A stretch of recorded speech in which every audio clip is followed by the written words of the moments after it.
الحمد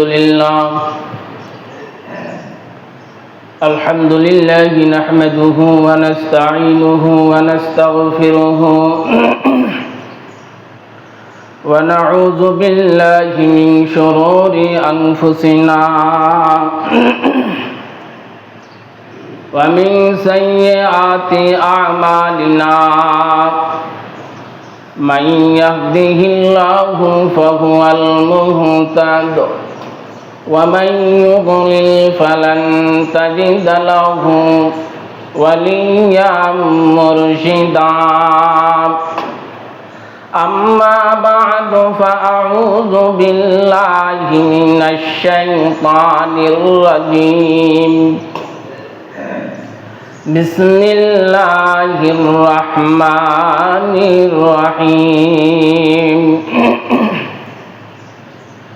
إن أول بيت وضع للناس للذي بمكة مباركا وهدى للعالمين وقال النبي صلى الله عليه وسلم المرء مع من أحب أو كما قال عليه الصلاة والسلام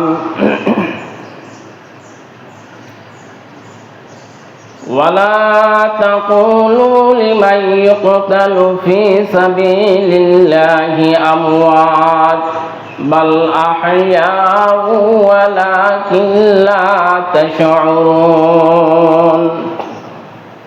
سبحانك لا علم لنا إلا ما علمتنا إنك أنت العليم الحكيم جزى الله عنا محمدا ما هو أهله اللهم أرنا الحق حقا وارزقنا اتباعه وأرنا الباطل باطلا وارزقنا اجتنابه সবাই বলেন আমিন। আওয়াজ দিয়ে দুরূদ ইব্রাহিম পড়ি। আল্লাহুম্মা সাল্লি আলা মুহাম্মাদিন ওয়া আলা আলি মুহাম্মাদ কামা সাল্লাইতা আলা ইব্রাহিম ওয়া আলা আলি ইব্রাহিম ইন্নাকা হামিদুম মাজিদ। اللهم بارك على محمد وعلى آل محمد كما باركت على إبراهيم وعلى آل إبراهيم إنك حميد مجيد।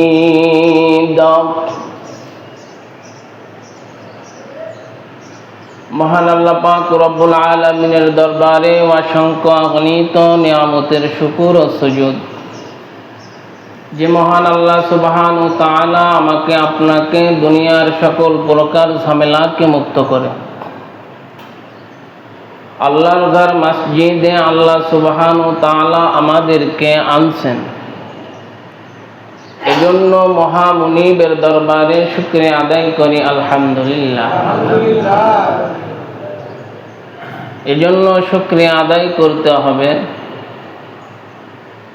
যে মহান আল্লাহ সুবহানাহু ওয়া তাআলা আমাকে আপনাকে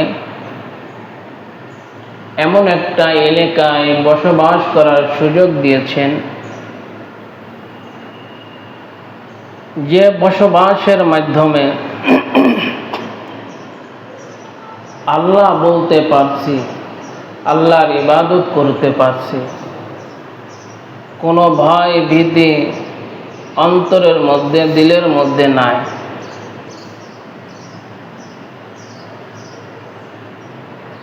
যেহেতু আপনারা ফিলিস্তিনের দিকে লক্ষ্য করলে আপনারা বুঝতে পারবেন, যিনারা সোশ্যাল মিডিয়া দেখেন, খবর আর খবর নেন, আমার আপনার মতন আমার আপনার মুসলমান ভাই, আমার আপনার মুসলমান মা বোনেরা, শিশু কিশোর কিশোরীরা যারা যে হালাতে আছে, তাদের খাওয়া নাই, তাদের ঘুম নাই, তাদের ব্যবসা বাণিজ্য নাই, তাদের কোনো কাজ কর্মের মধ্যে তারা লিপ্ত নাই, তারা শুধু এক স্থান থেকে আর এক স্থানে স্থানান্তরিত হইতেছে। আমার আপনার তো ওই টেনশন, ওই পেরেশানি নাই। আমাকে আপনাকে কেউ এই গ্রাম থেকে তাড়িয়ে দিচ্ছে না। আমার আপনার জান মালের নিরাপত্তা রয়েছে। আমার আপনার মুসলমান ভাই, মুসলমান বাবাজিরা, মা বোনেরা, কিশোর কিশোরীরা, তারা তাদের ইজ্জত আবরু নিয়া, তাদের জান মাল নিয়া তারা স্থিরভাবে জীবন যাপন করতে পারছে না। এমতো একটা ক্লান্ত লগ্নে এসে ওই মহা মুনিবের দরবারে শুকরিয়া আদায় করতে হবে। আমার আল্লাহ আমাদেরকে ইবাদত পর্যন্ত করার সুযোগ দান করছেন, আর আমার ভাইদের জন্য দোয়া করার তৌফিক আল্লাহ দিচ্ছেন। যেহেতু আমার আল্লাহ চাইতেন যে এই বাংলা, এই এলাকা কোনো একটা ইসলাম প্রতিষ্ঠা লক্ষ্যে, দিন কায়েম প্রতিষ্ঠা লক্ষ্যে, এখানেও যদি হিন্দু এবং বৌদ্ধ, ইহুদি খ্রিস্টান এবং মুসলমান যদি দুই গ্রুপে যদি সংঘর্ষ হতো, তাহলে আমরা বাড়িতে কি বসে থাকতে পারতাম? না, বসে থাকতে পারতাম না রে মুসলমান। এজন্য বলছি ক্লান্ত লগ্নে আপনারা যারা সোশ্যাল মিডিয়া দেখছেন, দেখেন কি অবস্থা, বাচ্চাদের কি আহাজারি, মুসলমান ভাইদের কি রক্ত যেভাবে বোম্বিং করতেছে, তাদের বিল্ডিং গুলা ধুলের সাথে মিশে যাইতেছে। এজন্য মুসলমান সচেতন হতে হবে। মুসলমান ইমানদার মুসলমান, এদের পাওয়ার আল্লাহ সুবহানাহু ওয়া তাআলা দিয়েছেন। ফিলিস্তিন, এই মসজিদুল আকসা, ফিলিস্তিনের বাইতুল মাকদিস, এই মসজিদ অনেক বড় লম্বা ইতিহাস রয়েছে। আমার রাসূল সাল্লাল্লাহু আলাইহি ওয়াসাল্লাম যখন মেরাজে যাচ্ছিলেন, আল্লাহ পাক রব্বুল আলামিন কালামুল্লাহর মধ্যে বলছেন, সুবহানাল্লাযী আসরা বিআবদিহি লাইলাম মিনাল মাসজিদিল হারাম ইলাল মাসজিদিল আকসা। সেই মসজিদ নিয়ে দেখেন ইহুদিরা কিভাবে ষড়যন্ত্র করে মুসলমানদেরকে নিধন করতেছে।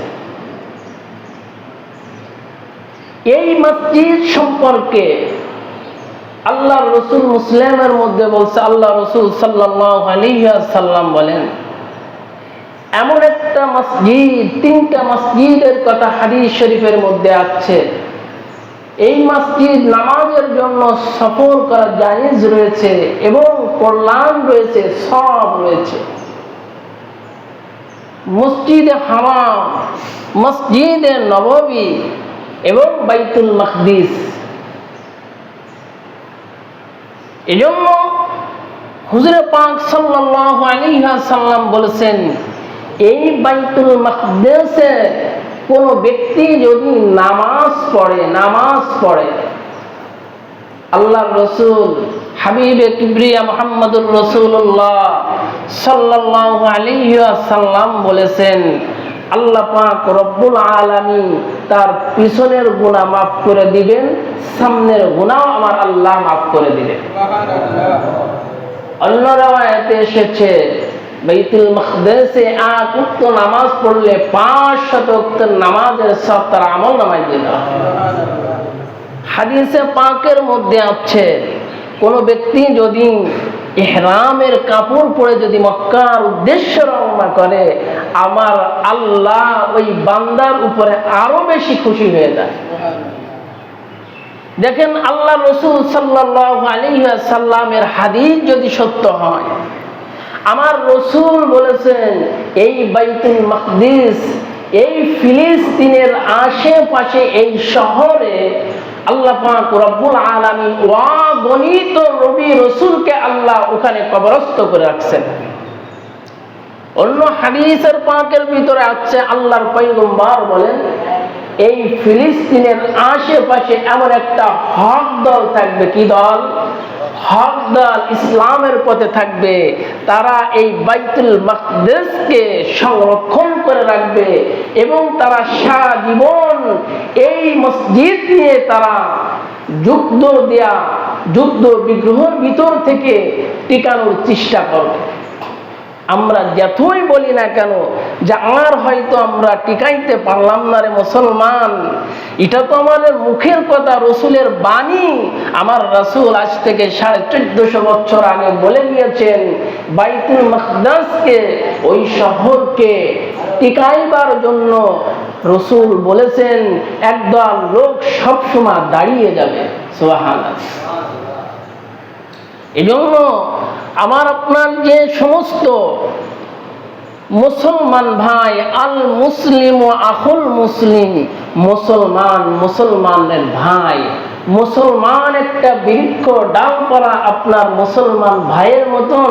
একজন মুসলমান ভাইয়ের যদি আঙ্গুলে যদি আঘাত করে পুরা শরীর যেমন অস্বস্তিকর মনে হয়, অসুস্থ মনে হয়, তদ্রূপ একজন মুসলমানের ভাইয়ের গায়ে যদি কোনো ইহুদি, কোনো নাসারা, কোনো পুত্তলিক যদি আঘাত করে, ওরকম পুরা শরীরের মতন মনে হয় যেন অস্বস্তিকর, অসুস্থ মনে হইতেছে মুসলমান। এই জন্য আমার মুসলমান ভাইদের জন্য সহযোগিতা করা, মুসলমান ভাইদের জন্য দোয়া করা। আল্লাহ রাসূল সাল্লাল্লাহু আলাইহি ওয়াসাল্লাম যে মসজিদ থেকে, বাইতুল মাকদিস থেকে আল্লাহ রাসূল ঊর্ধ্বগমনে মেরাজে গিয়েছিলেন, এই বাইতুল মাকদিস, এই ফিলিস্তিনের ইতিহাস জানতে গেলে একজন নবীর দিকে আপনার অগ্রসর হতে হবে। হযরতে ইব্রাহিম আলাইহিস সালাতু ওয়াস সালামের দিকে লক্ষ্য করতে হবে। ওই ইতিহাস যখন জানতে পারবো তাহলে ফিলিস্তিনের ঘটনা আমার আপনার প্রকাশ হয়ে যাবে, আমরা বুঝতে পারবো মুসলমান যেহেতু যে মসজিদ সম্পর্কে এত ফাজাইল এসেছে, এই মসজিদ নিয়ে দেখেন আল্লাহ রাসূল সাল্লাল্লাহু আলাইহি ওয়াসাল্লাম বলে গিয়েছেন, হযরতে ইব্রাহিম আলাইহিস সালাতু ওয়াস সালাম এই ফিলিস্তিনে অবস্থান করছিলেন বিবি সারাকে নিয়ে। যখন ফিলিস্তিনে খুবই দুর্ভিক্ষ দেখা দিয়েছিল, খাবারের সংকট দেখা দিয়েছিল, তখন ইব্রাহিম আলাইহিস সালাতু ওয়াস সালাম বাবেল শহরের দিকে রওনা করলেন। বাবেল শহরে যে এই সারা অনেক সুশ্রী, অনেক সুন্দর মহিলা ছিল, ইব্রাহিম আলাইহিস সালাতু ওয়াস সালামের স্ত্রী। তখন বাবেল শহরে যখন গেল, শহরের যিনি প্রধান ছিল, ওই শহরের যিনি বাদশা ছিল, এই বাদশা এই ইব্রাহিম আলাইহিস সালাতু ওয়াস সালামের স্ত্রীর দিকে কুনজরে তাকানো শুরু করলো, হাত বাড়ানোর চেষ্টা করলো। আল্লাহ পাক রব্বুল আলামিন তার হাতকে প্যারালাইসিস বানিয়ে দিল। ঘটনা বলা উদ্দেশ্য নাই, যখন একবার নাই, দুইবার নাই, তিনবার, একইবার ওয়াদা ভঙ্গ করে আবারও সারার দিকে হাত বাড়ায়, আল্লাহ পাক রব্বুল আলামিন ওই বাচ্চার হাতকে প্যারালাইসিস বানিয়ে দিল। তখন ইব্রাহিম আলাইহিস সালাতু ওয়াস সালামকে বলল, আমি তওবা করলাম, আমার এই অসুবিধা থেকে তুমি দোয়া করো আল্লাহ যেন আমাকে মাফ করে দেয়। মাফ চাওয়ার পরে ওনার একটা মেয়ে ছিল, তার নাম হচ্ছে হাজেরা আলাইহিস সালাতু ওয়াস সালাম। হযরত হাজেরাকে উপটুকুন দিয়া দিল। এরপরে তার ইব্রাহিম আলাইহিস সালাতু ওয়াস সালামের সঙ্গে হাজেরা বিবাহ হয়ে গেল। তখন দুইজন স্ত্রীকে সঙ্গে করে নিয়ে আবার ফিলিস্তিনে চলে আসলেন, যেটাকে জেরুজালেম বলা হয়। এরপরে মুসলমান এখানে থাকতে শুরু করলেন। আবার দুর্ভিক্ষ তো যায় না, আদেশ এসে গেল, হুকুম এসে গেল, হযরতে হাজেরা আলাইহিস সালাতু ওয়াস সালামকে রেখে গেলেন মক্কা নগরীতে, আর ওখানে থাকলেন সাহাবা। দুই জায়গায় আসা যাওয়া করতেন। এদিকে ছেলে সন্তান, কোন স্ত্রীর কোন ছেলে সন্তান হয় না। হযরতে ইব্রাহিম আলাইহিস সালাতু ওয়াস সালাম দোয়া করলেন। দোয়া করতে করতে হযরতে ইসমাঈল আলাইহিস সালাতু ওয়াস সালাম জন্মগ্রহণ করলেন। যেরকম সুবহানাল্লাহ। যেহেতু ঘটনা বলা উদ্দেশ্য না, ফিলিস্তিনের ইতিহাস বলতে গেলে আপনাদের ধারণা থাকা দরকার। তখন এদিকে হাজেরার গর্ভে আসলো হচ্ছে ইসমাঈল আলাইহিস সালাতু ওয়াস সালাম। এদিকে হাজেরা ইসমাইল থেকে অনেক নবী আসে নাই। শেষ নবী আমার আপনার নবী, আখিরি জামানার পয়গম্বর, দুনু জাহানের সরদার নবী সাল্লাল্লাহু আলাইহি ওয়াসাল্লাম, আমাদের নবী আসলেন। শুরু ইসমাইল থেকে আমাদের নবী মুহাম্মদুর রাসূলুল্লাহ সাল্লাল্লাহু আলাইহি ওয়াসাল্লাম। ওদিকে সারার গর্ভ সন্তান এসে গেল হযরতে ইসহাক আলাইহিস সালাতু ওয়াস সালাম। হযরতে ইসহাক আলাইহিস সালাতু ওয়াস সালাম থেকে হযরতে ইয়াকুব আলাইহিস সালাতু ওয়াস সালাম। ইয়াকুব আলাইহিস সালাতু ওয়াস সালাম থেকে তার 12 জন সন্তান হলো। তার ভিতরে হযরতে ইউসুফ নবী আলাইহিস সালাতু ওয়াস সালাম। দেখেন, আমি যেটা বলতে চাচ্ছি, ইসহাক আলাইহিস সালাতু ওয়াস সালামের যে বংশধরকে বলা হয় বনি ইসরাইল।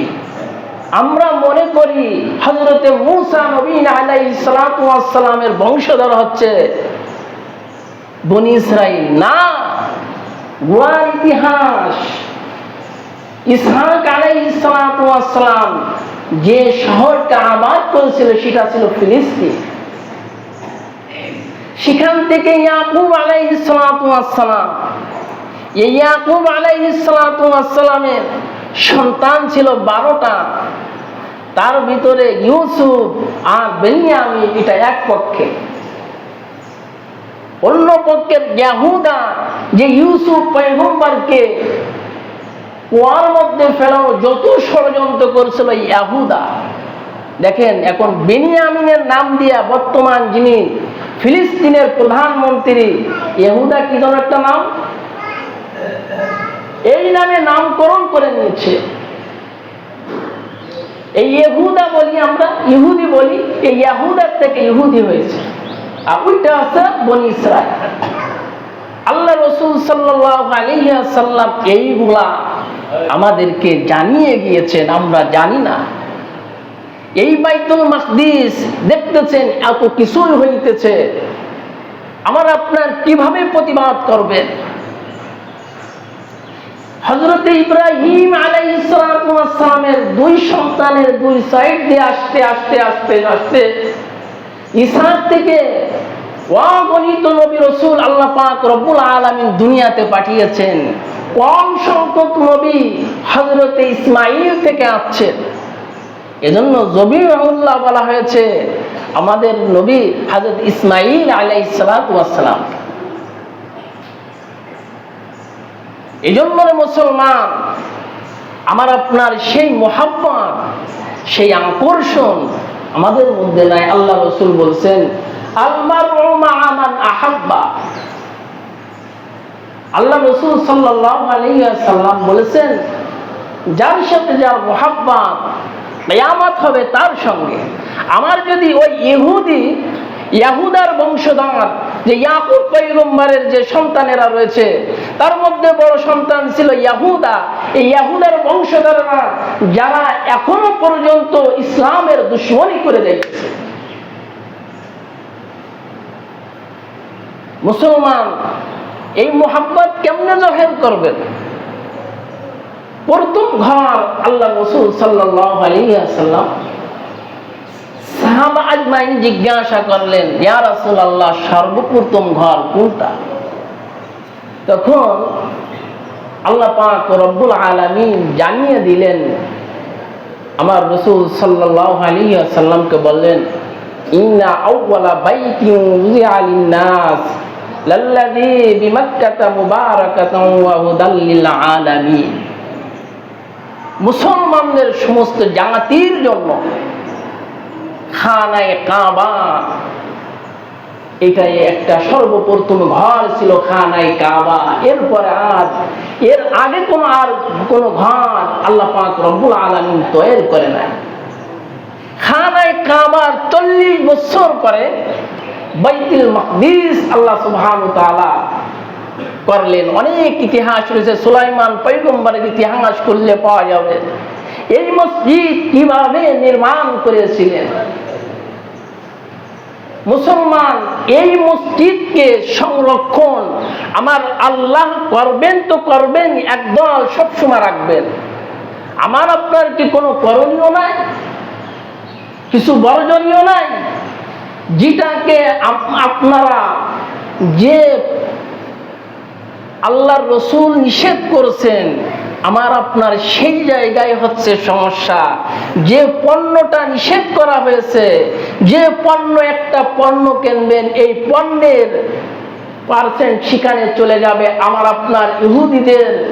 মুসলমানদের জন্য বিভিন্ন ব্যবস্থাপনা করা হয়েছে, মুসলমানকে কিভাবে আঘাত করা যায় এই অর্থ সেখানে বিনিয়োগ হয়ে আমার আপনার পিছে লেলিয়ে দেওয়া হয়, সৈন্য তৈরি করা হয়, অস্ত্র তৈরি করা হয় আমার আপনাকে মারার জন্য। ইসলাম এই দুনিয়ার থেকে বিদায় করার জন্য, ষড়যন্ত্র চক্রান্তরের জন্য একটা বিনিয়োগ সেখানে পৌঁছায় দেয়। এজন্য এই ফিলিস্তিনের জন্য শুধু দোয়া করলে হবে না, মুসলমান শুধু দোয়া করলে হবে না। দেখেন, এই বনি ইসরাইলের যে ইতিহাস আমি শুরুতে বললাম, আল্লাহর নবী হযরতে মূসা আলাইহিস সালাতু ওয়াস সালামকে কিভাবে অত্যাচার করেছে, কিভাবে অত্যাচার করে দেশান্তর হয়েছে। আল্লাহর হুকুম এসেছে, নীল নদ পাড়ি দিয়া চলে গিয়েছে।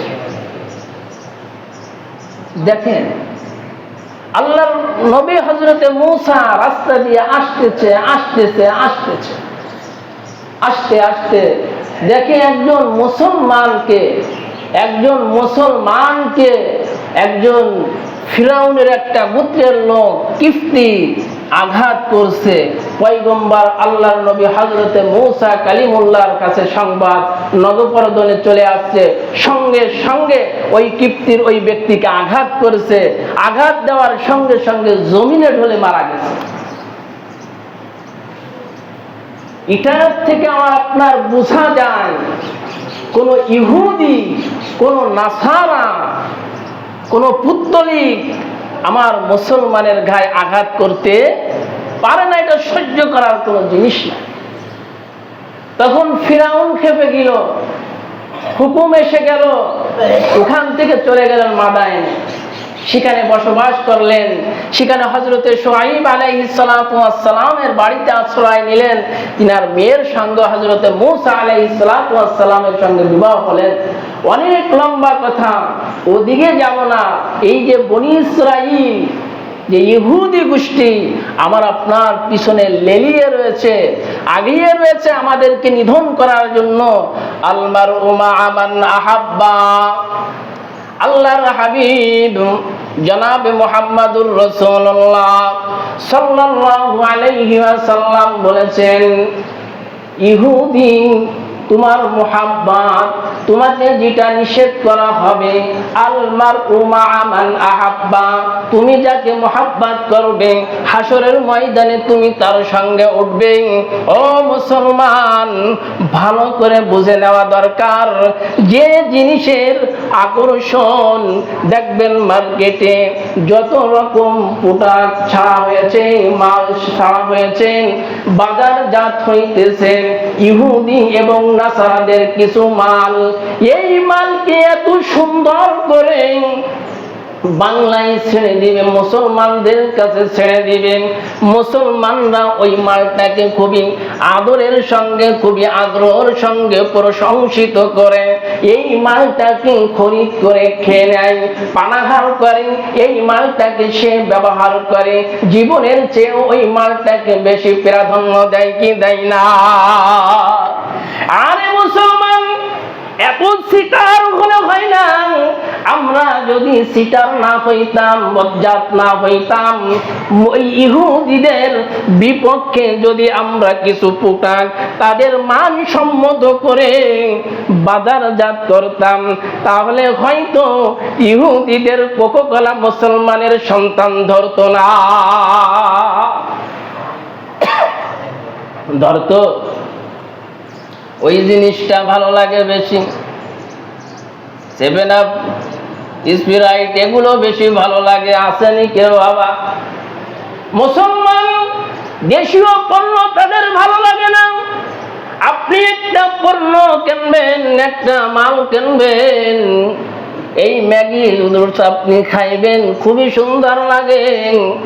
গ্রামের বাংলাদেশীয় পণ্য আপনি কিনে আনলেন, বলেন হুজুর এটা ভালো লাগে না।